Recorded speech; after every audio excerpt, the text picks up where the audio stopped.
Good morning dear students. मैं आपको नीति के दोहे नामक पाठ का अभ्यास कार्य बता रही हूँ। कल हमने घा भावार्थ लिखिए में दो हमने बताया था।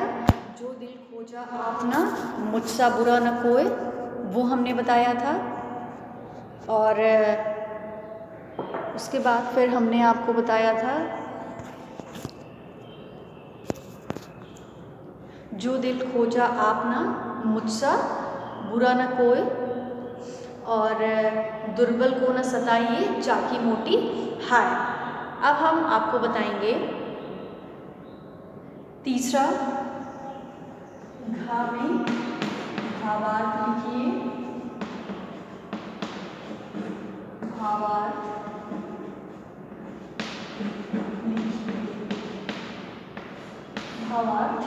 लिखिए। जो दिल खोजा आपना मुझसा बुरा न कोय, हमने कल वाले एक्सरसाइज में आपको बताया था।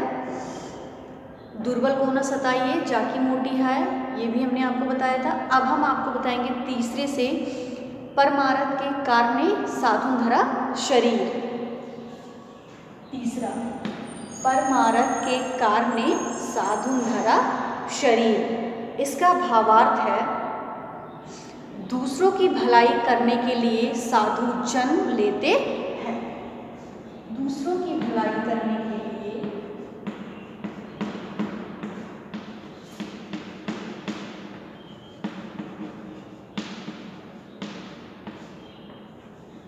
दूसरों की भलाई करने के लिए साधु जन्म लेते हैं।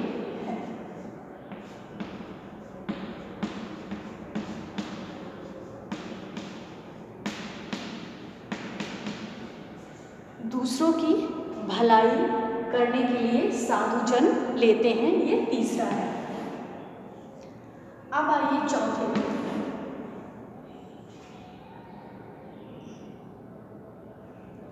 ऐसी वाणी बोलिए मन का आपा खोए। ऐसी वाणी बोलिए मन का आपा खोए। बात ऐसी बोलनी चाहिए जिससे अहंकार ना झलके। बात ऐसी बोलनी चाहिए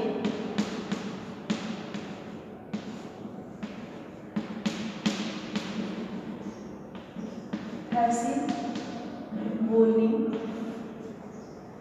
चाहिए जिससे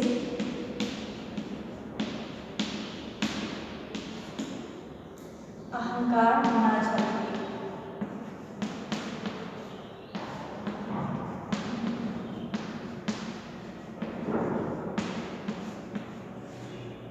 बात ऐसी बोलनी चाहिए जिससे अहंकार न झलके।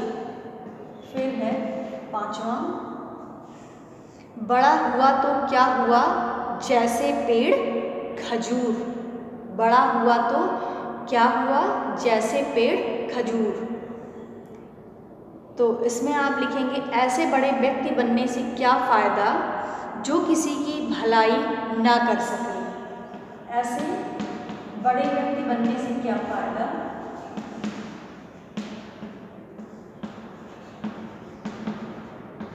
ऐसे बड़े व्यक्ति बनने से क्या फ़ायदा।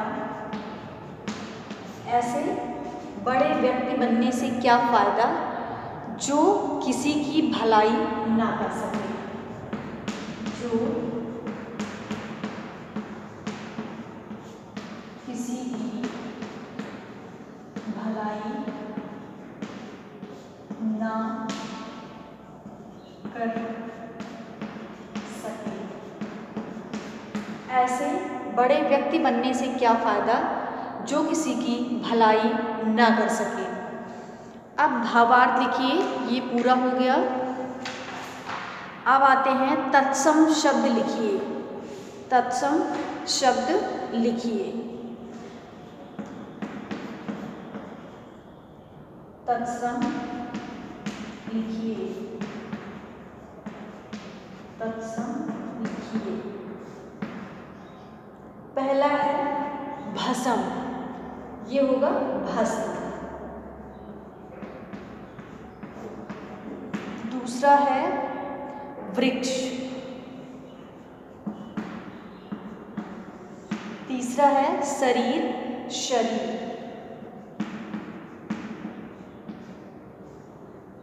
चौथा है शीतल, इसका तत्सम लिखेंगे शीतल।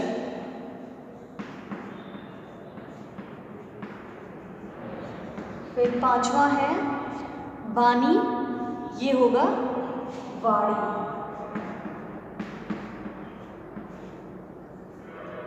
वाणी। परमार्थ, इसका तत्सम होगा परमार्थ। परमार्थ। तो ये आपका तत्सम था। तो वृक्ष का तत्सम होगा वृक्ष, शरीर, शीतल, वाणी, परमार्थ। तो ये आपका तत्सम लिखिए, ये पूरा हुआ। अब आइए हम विशेषण पद को रेखांकित कीजिए। विशेषण पद को रेखांकित कीजिए।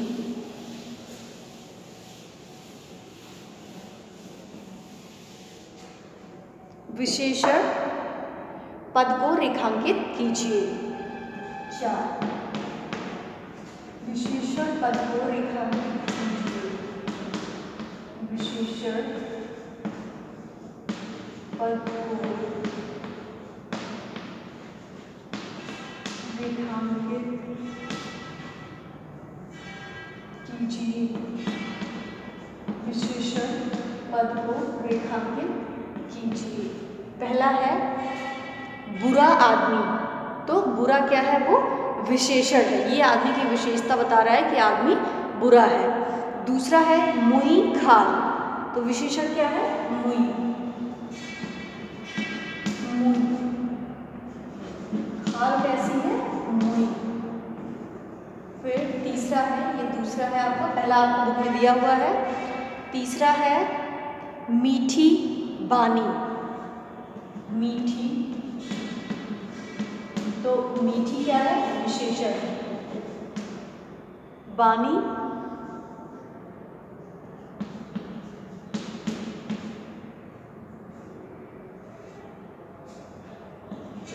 बड़ा पेड़। पेड़ कैसा है, बड़ा है। पांचवा शीतल जल। जल कैसा है, शीतल है।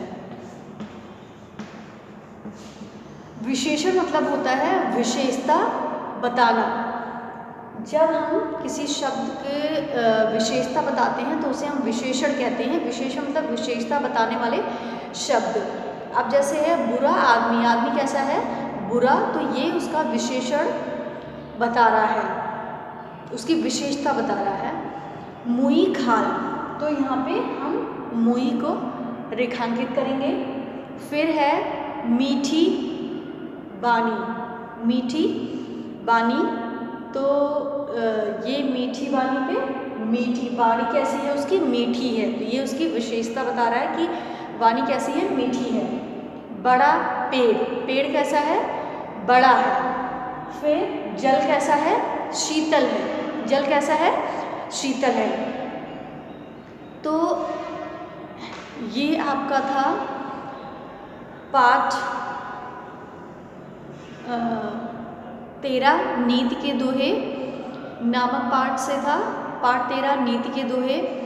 ये आपका 4 विशेषण पद को रेखांकित कीजिए। यहाँ तक आप कॉपी में लिख लेंगे, इसको कंप्लीट कर लेंगे और कंप्लीट करने के बाद आप इसको जो है इतना लिखने के बाद आप जो है कॉपी में भी इतना आपको लिखना पड़ेगा। और ये आपका यहाँ तक आप अपनी एक्सरसाइज को कंप्लीट करिएगा और उसके बाद जो है हम प्रश्न उत्तर आपको आगे की क्लास में बताएंगे।